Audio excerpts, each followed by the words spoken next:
Welcome back to Well, That Is Weird, where I find news articles of the weird, strange, and mysterious and present them to you. Hope you guys had a good Tuesday. Please press the like button for that pesky algorithm, and today, let's get in some quesadilla. So let's jump right into it. From our... Oh, there it is. From our good old friends, the Daily Star UK. Um, since I posted this on my Instagram, but I went to Tybee Island in Georgia, here in the States, and saw lighthouses and I saw like an old military battery, and I loved that place. And I was like, oh, let's look up to see if any strange or weird stories, and I came across this one. Eerie lighthouse haunted by spooky ghosts of owner who liked to bake bread. And a famous lighthouse in Ludington, Michigan was given 4,000 or 30 pounds in preservation funds despite being haunted by its previous owners who liked to bake bread. Okay, yep. And that's the picture of the lighthouse. And a famous haunted lighthouse has been awarded $40,000 or 30,000 pounds to carry on lighting Sailor's Way, but also because his hauntings have become part of his local history. The Sable Point Lighthouse Keepers Association of Leggington, Michigan will use the money plus 50,000 match amount to hire a contractor to complete a historic structure report for the big stable Point Light station. But they're com- sorry, while they're completing the vital work, it is important that they do not disturb the dead who are known to reside at the lighthouse. In 2017, reports emerged that a lighthouse volunteer named Gail Turnwald had encountered the spirit of a previous owner on several occasions over a span of a 2 decades-long service. She claims as the spirit of the previous owner, Harry von Valerina. Venice faced with various smells including cigar smoke and freshly baked bread. She explained to IPR how she would have often smelled hot, freshly baked bread, which Valerina was known to bake before he passed away in 1965. Reading members of the other incidents, the executive director of the Stable Points Lighthouse Keepers Association, Peter Mantang, said in June and July of 2003, keepers reported smelling cigar smoke during the night several times. None of them smoked, and there was no smoke allowed in the warehouse and the lighthouse.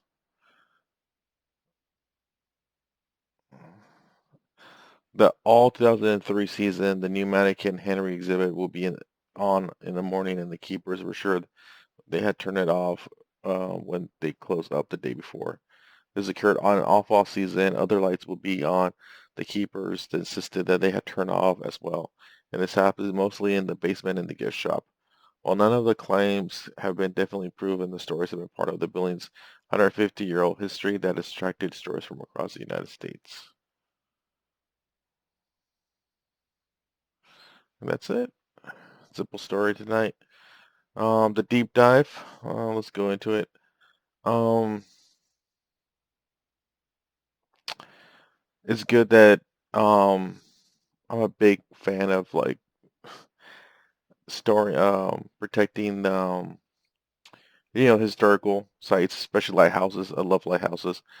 Um, I grew up in by like a beach town, and there was like a lighthouse, and I used to go there as a kid every day. So, or during the summertime, it was still one of my favorite spots to go visit. Um, and the lighthouse that I went to in Tybee Island, awesome lighthouse. You can feel though when you go to these lighthouses, there's an aura, a mystery. You can feel it inside. I don't know. It's weird to explain. I don't know. I felt it when I went to the lighthouse and to the lighthouse back when I grew up. And any lighthouse, there's something. I don't know if it's the environment of the keepers who spend decades of their lives working, the grounds, or just I don't know. There's something about lighthouses that are beautiful, but also very mysterious. Very I don't know. It's weird. It's weird to explain.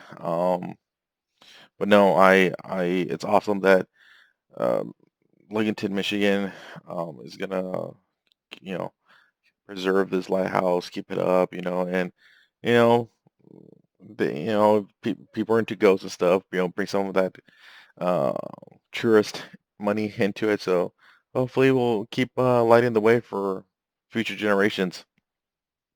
And also, uh, on the ghost thing, this part, the freshly baked bread, there is a extremely haunted house in Old Town San Diego called the Whaley House. We're all famous and stuff.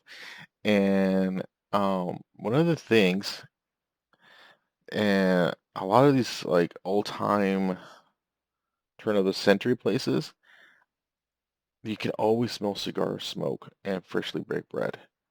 And I don't know, that reminded me of that. So it's one of those things where I don't know, just because he likes bread or the smells are like baked into the walls of that place, so it's only cigar smell and freshly baked bread. We'll never know, especially after they remodel the whole thing. But just one of those weird, interesting things where, slight little things like that happen across the spectrum of the supernatural or paranormal. So, anyways, like I said, short story tonight, guys. Um, Thank you, and well, that was weird. Thanks. Bye.